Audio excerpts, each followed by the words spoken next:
To play along with the video, you must stack your deck. The top card for player A should be Lava Axe.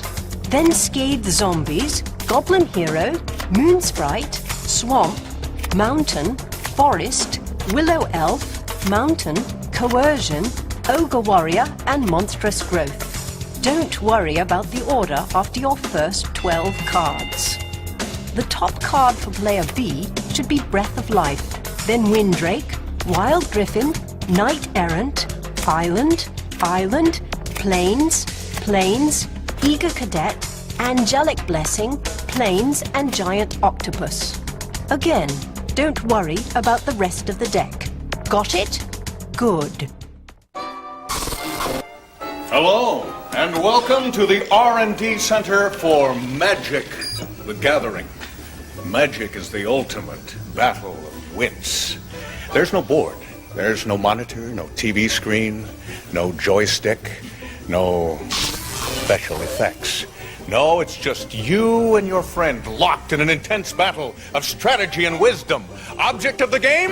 Total annihilation of your opponent. Oh, it sounds simple enough, but magic requires planning, tactics, and savagery. But don't pay any attention to these people. They're just working on an awesome new creature for our game. Today, we're going to take you through the basics of Magic. Now, in your starter set, you'll find 2 decks, play mats, the rule book, and most importantly, the play guide. Now, you're going to want to read along with the play guide so you can learn the game. You're not that big on reading, huh? Well, you'll learn the game a lot faster if you read the play guide. Still not interested, huh? Okay, well, you see those 2 guys over there? Well, they're both new to the game, too. See if you can spot the one that did not think it was necessary to use the play guide. Spotted him, didn't you? So, using the play guide, let's go through the basics. These 2 are finished. Bring in the next players. What'd you get us into, man? I don't even know how to play this game. Hey, relax, man. They said it'd be fun. To begin, can everybody hear me? Can you hear me, players? Good. This is your playmat. The wizard illustration represents you in the game. This is your life total. Both of you start with 20. First one to 0 is toast. This is where you put your deck. And this is your discard pile or graveyard. Also, notice some basic rules listed here. Each of you has a deck or library of 40 cards. These are divided into 3 types. Creature cards are your soldiers. Use them to attack your opponent. And when attacked, use them to block. In order to put a creature into play, you must pay for it with land cards. The cost of the creature can be found in the upper right corner. Once a creature is put into play, it stays there until it's destroyed. Land cards like mountain, forest, swamp, plains, or island give you energy. Use them to bring creatures and sorcery into play. The more land you have, the bigger the creature you can play, and the more powerful the spells you can cast. Last are sorcery cards, used to cast spells that help you or hurt your opponent. My personal favorite, by the way, is Hand of Death. Love Hand of Death. But you know, Monstrous Growth is pretty good, too. So far, so good? Yeah, no problem. 3 types of cards. Land is your energy, creatures are your soldiers, and sorceries are the unexpected. Very good. Now, normally you shuffle the cards before a match, but for this one game, we've, how would you say, sort of stacked the deck. So please, do not shuffle your cards. There are 5 colors of Magic. Which one of you has the deck with black, red, and green cards? All right, you'll be player A, and that means that the other player must have the white and blue cards, making him player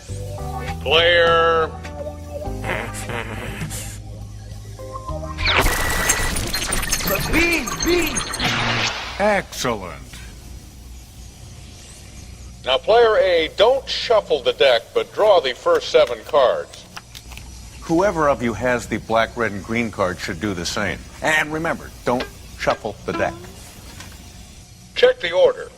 The first card should be Lava Axe, then Scathe Zombies, Goblin Hero, Moon Sprite, Swamp, Mountain, and Forest. That's the hand you'll start with. Can you give me that order again, please? Lava Axe, Scathe Zombies, Goblin Hero, Moon Sprite, Swamp, Mountain, and Forest. Now, Player B, you too draw your first 7 cards. And remember, don't shuffle the deck. The top card should be Breath of Life, then Windrake, Wild Griffin, Knight Errant, Island, another island, and a Plains. Do I need to repeat myself? No, I think I got it. Breath of Life, Windrake, Wild Griffin, Knight Errant, Island, and Plains. Very good. Player B. Okay, everybody ready? Let's get started now. Usually we flip a coin to see who goes first, but since this is a guided game, we're going to assume Player A has won the toss. What? Each of you has 7 cards. Did you and your opponent draw your 7 cards? We can't proceed until that's done. Now, Player A, since you've won the toss, draw a card from your deck and place it in your hand. You now have 8. You draw a card at the beginning of each turn. Take the card that says Forest from your hand and place it below the playmat in the area marked Lands. Good. Now, take the Willow Elf and place it on the table above your playmat in the area marked Creatures. Excellent. Look at your Willow Elf card. In the upper right corner, there's a symbol of a little tree. This represents how many lands you must tap to play the card. In Magic, you must tap into your lands to play creatures or use sorceries. In this case, Willow Elf required only 1 green or forest card. See how the symbols match? Other creatures or sorceries will require more than 1 land, but right now, we'll keep it simple. To tap a card, you don't really tap it. You turn it sideways. So, Player A, turn your forest card sideways. And who's ever Player A at home should do the same. Now, you can't attack with a creature on the same turn you play it. So, you're done, Player A. Say done. Done. Some players knock to show they're done. Me? I like to do a little laugh.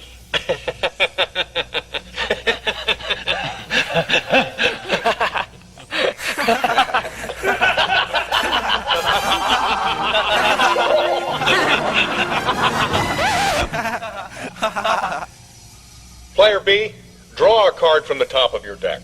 Now place a Plains card below your playmat, just like Player A did with his forest card. You can only play 1 land card per turn, so just hold on to your other islands and plains. Also, if you look at your other cards, you'll notice your single plains isn't enough to pay for any of your creatures. So you're done this turn. What? I just got started. Patience, Player B. Just say you're done. Done. Thank you.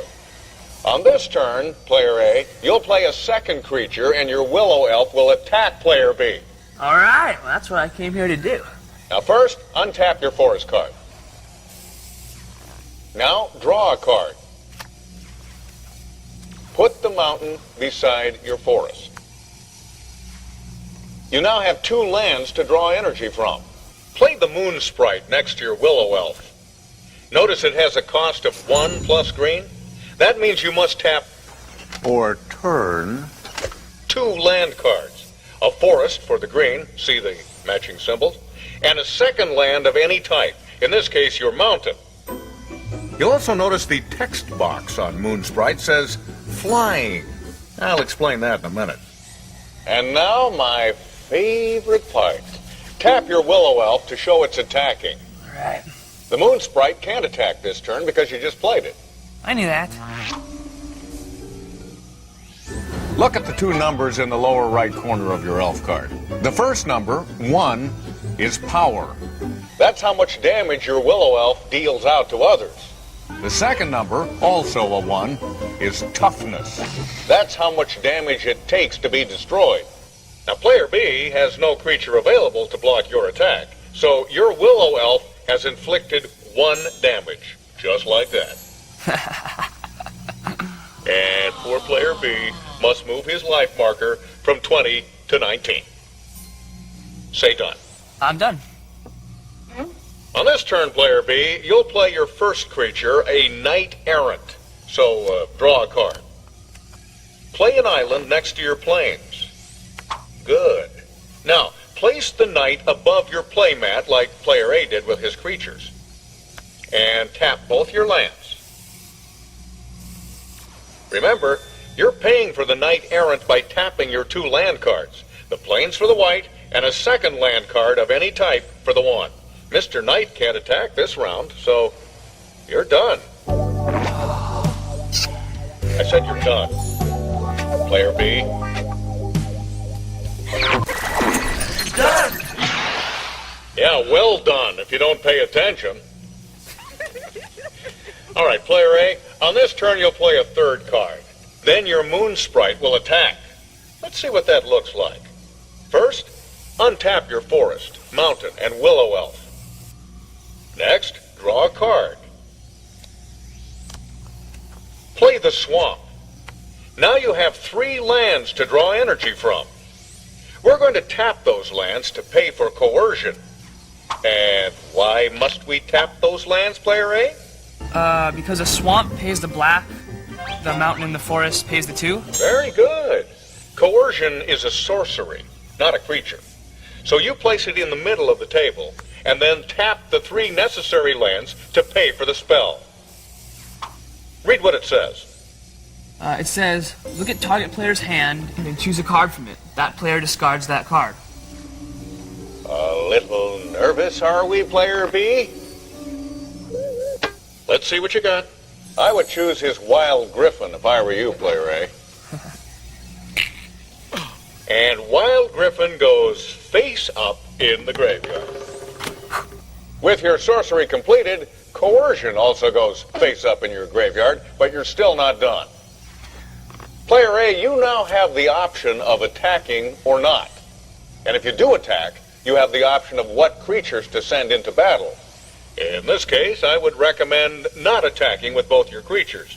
Remember, the numbers in the lower right corner of every creature represent power and toughness. The first number is power, the amount of damage your card can inflict on your opponent. The second number is toughness. Or what it takes to be destroyed. Well, look at player A. Very good. If the knight and elf were to battle, the knight would deal 2 damage to the elf, but the elf would deal only 1 damage to the knight. Since the knight has a toughness of 2, that wouldn't be enough to destroy him. But the elf's toughness is 1, and the knight's power is 2. So the knight would deal more than enough damage to destroy the elf. Now, since you brilliantly decided not to have your elf join the battle, look at your Moon Sprite card. Remember that thing I mentioned about flying? An attacking creature with flying can't be blocked except by another flying creature. Can, your knight fly, player B? Well, can it? No. Oh, that's too bad. The Moon Sprite gets through to deal 1 damage. And player B's life total drops to 18. I am terribly sorry about this. Yeah. Player A, you're done. Okay, player B, untap your lands. Draw a card. This turn, you'll attack with your knight, and use a little sorcery of your own. Play your plains card. Remember, try and get your lands into play since they bring you energy. Now you're going to play the sorcery called Angelic Blessing. Tap 1 plains and 2 other lands to pay the 2+ white for Angelic Blessing. And now, read the text box there, player B. Target creature gets +3/+3 and gains fly until end of turn. So does that mean my knight goes from 2/2 to 5/5? And can fly. Time to attack, player B. I got you, sucker. Remember, the sorcery is only good this turn and then wears off. So tap your knight to show it's attacking. And put the sorcery card face up on your discard pile. Oh, this is going to be good. His Willow Elf can't block because it doesn't fly. And his Moon Sprite can't because it's tapped from the last turn.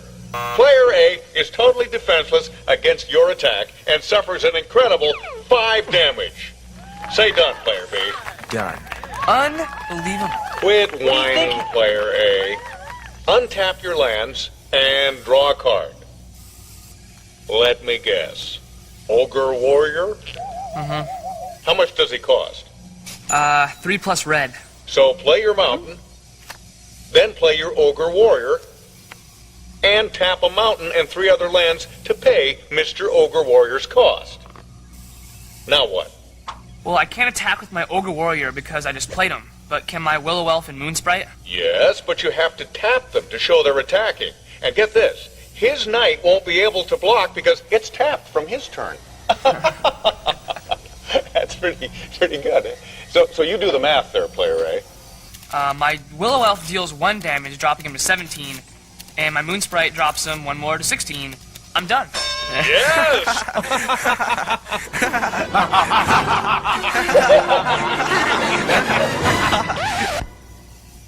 Okay, Player B. Untap your lands and knight. Draw a card. Now play your second island. Next, play your eager cadet. Quick, where does it go? Next to the knight. Right. And tap a plains to pay the white cost.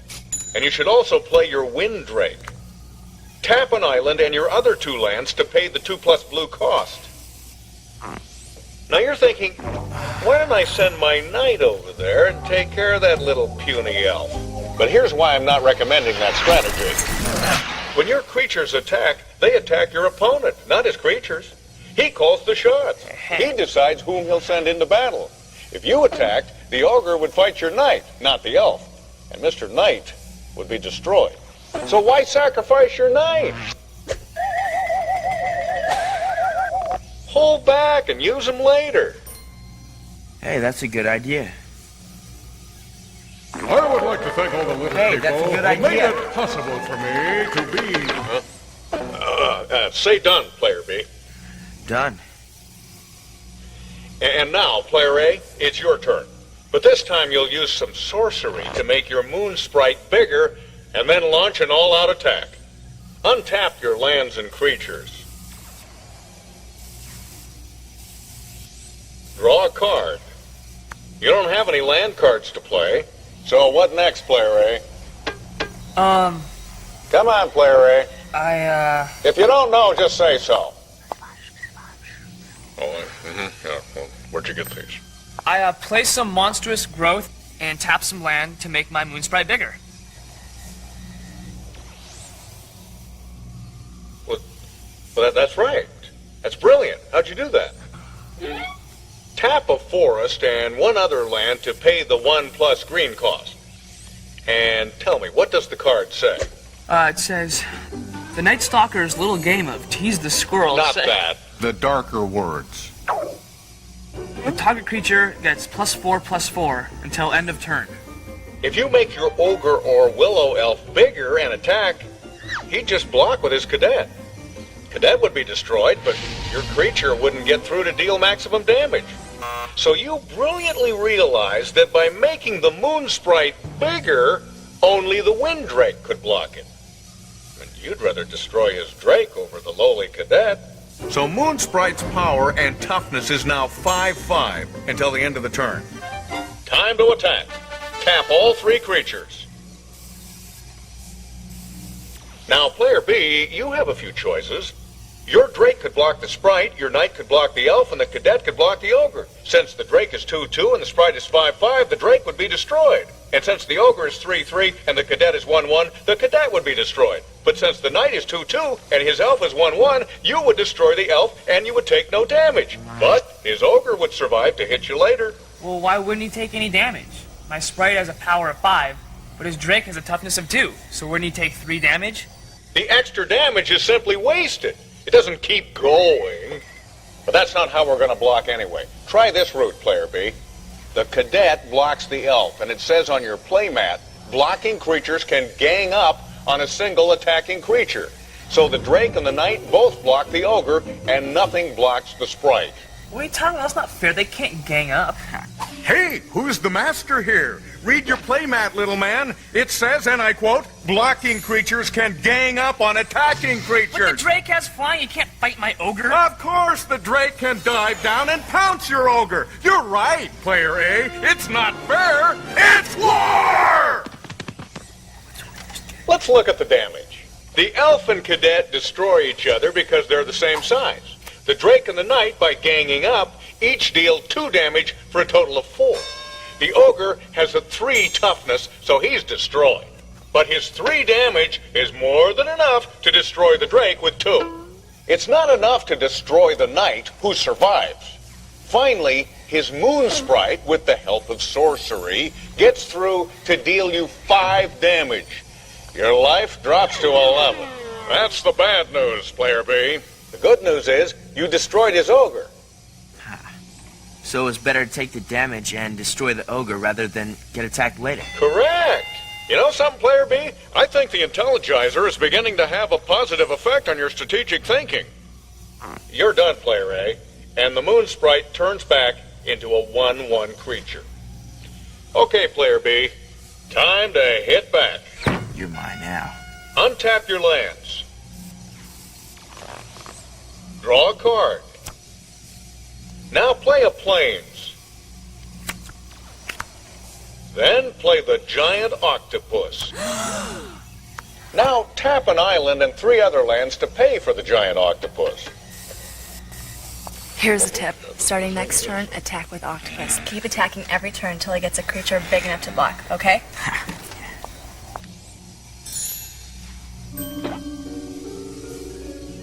So what do you do for the rest of this turn, Player B? Player B. Player B!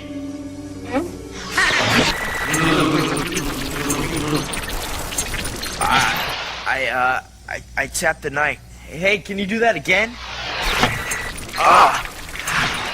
I tapped the Knight to show it's attacking. His Sprite can't block because it's tapped, so the Knight deals 2 damage and his life drops to 13. Perfect, Player B. Great.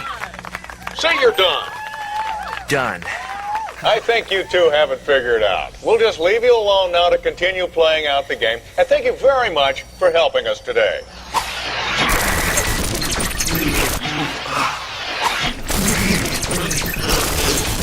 Hey, give me some of that too.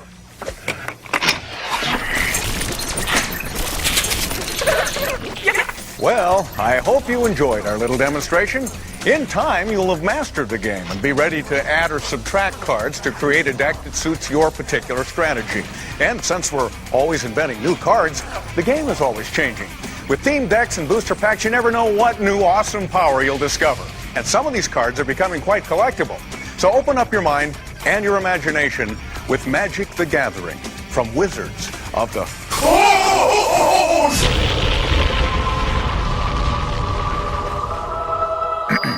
Is this thing on? Step up your game with Magic Starter Theme Decks. Theme decks and booster packs allow you to construct your own personal deck, so you can crush opponents like tin cans in an alley. Maybe get good enough to do your own video, like me. Or maybe even get good enough to play in the big league. It's been an exceptional year for American players. Unlike previous years, they've taken home the top prize in every major pro tournament. The Windy City, Chicago, welcomed the first Pro Tour featuring the extended constructed format.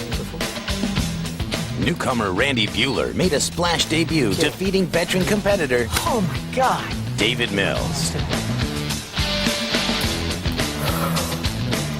A transatlantic hop to Mainz, Germany was the tour's next stop, where Pro Tour regular Matt Place defeated Stephen O'Mahony Schwartz in a Tempest-only Rochester draft. Los Angeles was a chance for another veteran player to take home a victory as king of the qualifiers David Price defeated Ben Rubin in a Tempest-only constructed format. Then the road led to New York City, where yet another Pro Tour staple, John Finkel, proved his mastery of Tempest Stronghold Booster Draft by defeating Dominic Krapischitz. Players participate in the World Championships both as individuals and as national teams representing their home countries. In this year's team competition, the Americans came out on top, defeating last year's champions, the Canadians, and ultimately overthrowing the French 4-0. After 23 rounds of harrowing competition, it comes down to a single match between two California natives. Will the winner be Northern Californian Ben Rubin or his Southern counterpart Brian Selden? So it looks like out of nowhere, a relative unknown from California is going to be world champion. So the rest of this game is just going to be entertainment for the kids. I don't think anything great's definitely going to happen. watching the biggest creatures in the universe. It's just turned into the big game, folks. Spirit of the night. I still think everyone should put a Feral Shadow and a Urborg Panther and a whatever that other thing is into their deck so they can bust out Spirit of the Night in more than one way. This looks like the last turn of the game right here. Yeah, I don't think that this isn't the glory days for Mog Flunky. No, definitely not. Looks like Selden's just having fun, trying to get as much stuff into play before striking the final blow. And I don't think anyone's ever actually had this big of stuff in play in a major tournament, so he's doing a good job. And definitely it's going to recur one more time here. And he'll probably get, oh, who knows? Anything does the job. Doesn't Necrotal. really matter. Down goes the Orc, and here they come. Crunch! And Selden wins the game. That was an incredible comeback in Game 4 for Brian Selden. And in doing so, he becomes the first American world champion since 1994. The new Pro Tour season is quickly approaching. Look for these tournaments to produce more champions of Magic.